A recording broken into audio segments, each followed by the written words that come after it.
Election commission of Pakistan نے اسلام آباد میں 9 اکتوبر کو شیڈول بلدیاتی انتخابات ملتوی کر دیے۔ ایک رپورٹ کے مطابق الیکشن کمیشن آف پاکستان کی جانب سے اسلام آباد کے بلدیاتی انتخابات ملتوی کرنے کے حوالے سے باضابطہ نوٹیفیکیشن جاری کیا گیا ہے۔ نوٹیفیکیشن کے مطابق اسلام آباد بلدیاتی قانون میں تبدیلی کے بعد انتخابات روکے گئے ہیں۔ وفاقی دارالحکومت میں بلدیاتی انتخابات 9 اکتوبر کو شیڈول تھے۔ واضح رہے کہ 26 اگست کو قومی اسمبلی اجلاس کے دوران اسلام آباد مقامی حکومت ترمیمی بل 2024 منظور کر لیا گیا، جس کے تحت جنرل نشستوں پر 9 امیدوار براہ راست منتخب ہوں گے۔ دانیال چودھری کی جانب سے متعارف کرائی گئی ترامیم کو ایوانوں نے کثرت رائے سے منظور کیا، جبکہ سنی اتحاد کونسل کے اراکین نے کہا کہ حکومت اس بل کی آڑ میں انتخابات نہیں کرانا چاہتی۔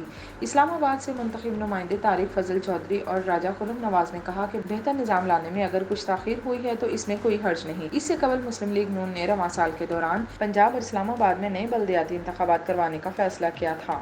مسلم لیگ نون کے ذرائع نے بتایا کہ نواز شریف کی زیر صدارت ہونے والی اعلیٰ قیادت کے اجلاس میں پارٹی نے نیا بلدیاتی نظام لانے کا فیصلہ کرتے ہوئے انتخابات رواں سال کروانے پر اتفاق کیا ہے۔